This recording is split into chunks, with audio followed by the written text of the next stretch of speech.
के दर्शनार्थ ये ठाकुर गए।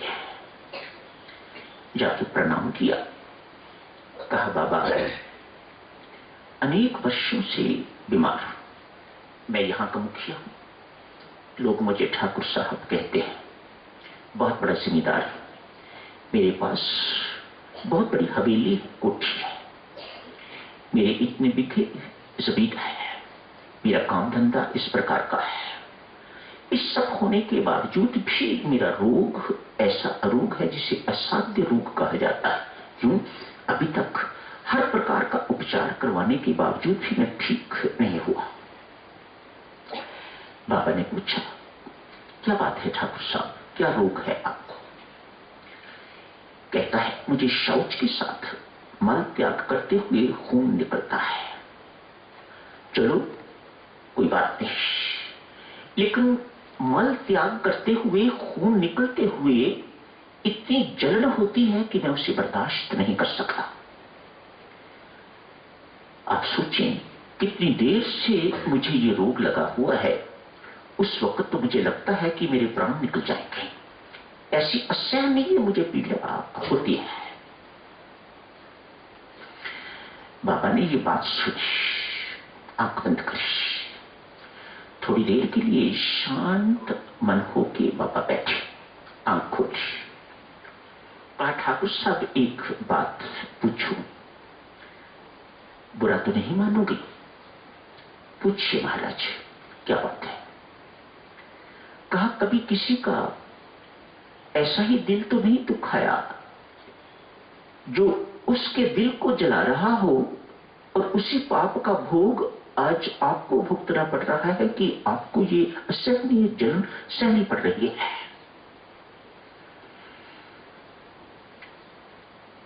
सोचा, सोच विचार के तो जवाब देता है। कहा महाराज कोई याद तो नहीं? बाबा पुनः कहते हैं, तनिक सोचो, किसी का अधिकार तो नहीं छीना हुआ, किसी की पीठ में छुरा तो नहीं मारा हुआ, किसी के पेट से रोटी तो नहीं छीनी हुई,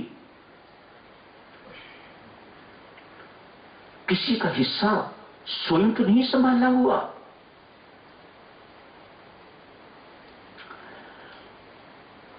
बात पूरी हुई। ठाकुर ने कहा, बाबा मेरी एक विधवा भाभी है,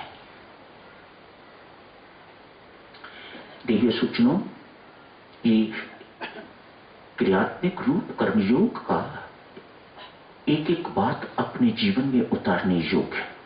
पिछला याद रखो ना रखो, लेकिन आज का याद रखना। मेरी एक भाभी है, विधवा है, अपने मायके रहती है, अपना हिस्सा मांगती थी, दिया नहीं।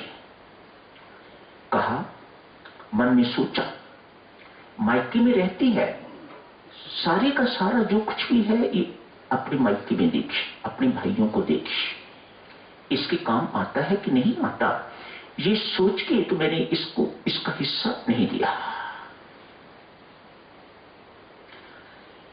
बाबा कहते हैं, ठाकुर साहब मेरी बात मानोगे? उस वक्त की बात है जब 100 रुपये में एक परिवार पल जाता था।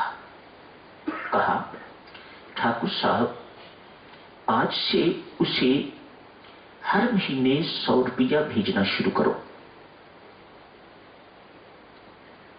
ठीक है। एक सप्ताह 10 दिन के बाद बाबा के पास आया, कहा, बाबा श्री मेरा 75% रोग ठीक हो गया है।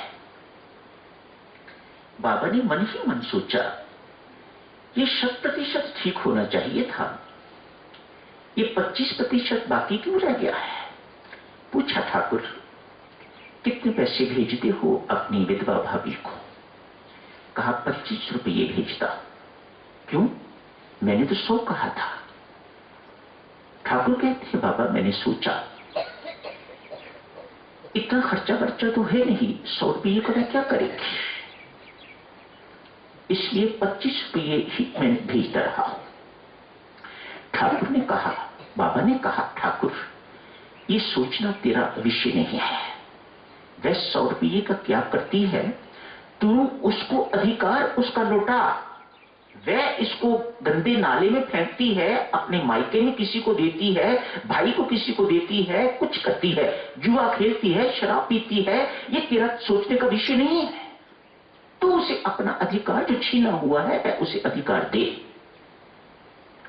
भक्तजन कहते हैं 100 रुपया देना शुरू किया हर महीने का, ये व्यक्ति बिल्कुल निरोग हो गया। ऐसे रोग हैं जो असाध्य हैं, जीवन भर साथ चलने वाले। उनका कारण ढूंढ के देखो और कारण भी होंगे, लेकिन एक कारण मुख्य ये भी है, तनिक सोचना। जिनको ऐसे रोग लगे हुए हैं उनको ये सोच विचार करने की जरूरत, स्वयं को लगे हुए हैं, औरों को लगे हुए हैं, घर में सोचने की जरूरत कि इस व्यक्ति ने किसी का अधिकार तो नहीं छीना हुआ, किसी का हिस्सा तो हड़प नहीं लिया हुआ, किसी की पीठ में छुरा तो नहीं मारा हुआ, किसी का दिल तो नहीं इस प्रकार से जलाया हुआ। वह बेचारा बेबस है, वह कुछ कह नहीं सकता, कुछ कर नहीं सकता, लेकिन उसके मन से, उसके अंदर से, उसके हृदय से आह तो निकलती होगी, और वह गर्म आह आपके अंदर रोग पैदा कर रही है, आपके अंदर जलन पैदा कर रही है। आज बाबा ने ठाकुर को समझाया, ठीक हो गया।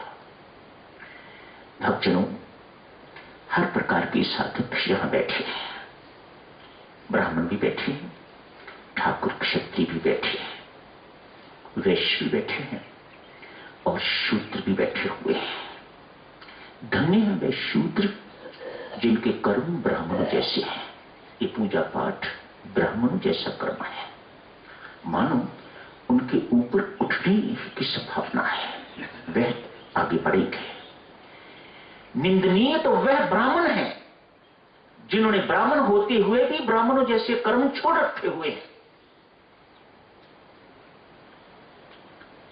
तनिक सत्क्षणों शास्त्र पढ़ के देखो, परमेश्वर ने पहाड़ी ब्राह्मणों और जो नीचे रहते हैं ब्राह्मण, उनके लिए नियम अलग अलग नहीं बनाया हुआ है।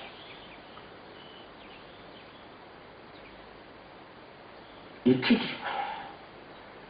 मत शेष कहिएगा हम पहाड़ी इलाके में रहते हैं, अतएव हमें शराब पीनी माफ, हमें मीट खाना माफ।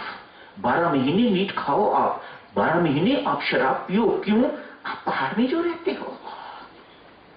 शास्त्र तो पढ़ा होगा ना भगत जी आपने, आप बताओ इनको, कहीं ऐसा लिखा हुआ है कि पहाड़ में रहने वाले ब्राह्मणों के कर्म इस प्रकार के हैं, वह भिन्न है जो नीचे मैदान में रहते हैं?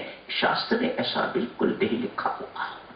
अतएव देवियों सज्जनों, जहां राम नाम की उपासना करते हो वहां अपने कर्मों की ओर भी बहुत ध्यान देने की जरूरत। ये कैसे है? यदि ये आपकी उपासना के अनुरूप नहीं तो समझ लेना आपकी उपासना अभी परमेश्वर को स्वीकार नहीं है। परमेश्वर ऐसी उपासना को स्वीकार नहीं करता। भगवान श्री राम शिकायत करते हैं, दशरथ नंदन राम शिकायत करते हैं, मुझे तो सारी दुनिया मानती है, मुझे सारी दुनिया मानती है, मुझे सारी दुनिया जानती है, मुझे सारी दुनिया जानती है, मुझे सारी दुनिया मानती है, पर मेरा कहा कोई नहीं मानता। मुझे वह चाहिए जो मेरा कहा मानने वाला हो, जो मैंने करके दिखाया है वह करने वाला मुझे चाहिए।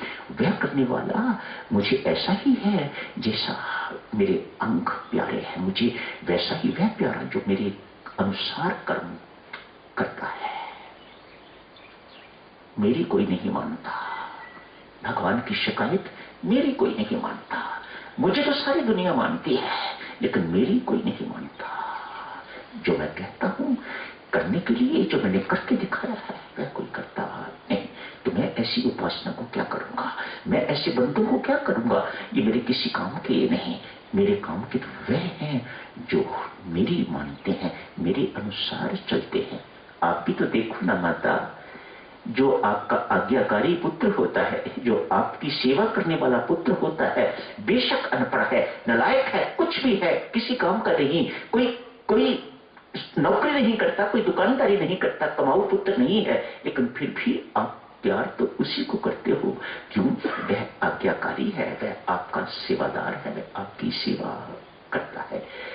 तो भक्तजनों, यही समाप्त करने की इजाजत दीजिएगा। हार्दिक धन्यवादी हूं आपका। इतने दिन सबके दर्शन होते रहे, कोटि कोटि मेरा प्रणाम स्वीकार कीजिएगा। परमेश्वर आप सबको सुख शांति बख्शे, सिमरन भक्ति बख्शे, नाम भक्ति बख्शे, आपको सदा सुखी रहो। परमेश्वर की अपार कृपा, मेरे गुरुजनों का अपार प्यार, अथाह प्यार सदा सदा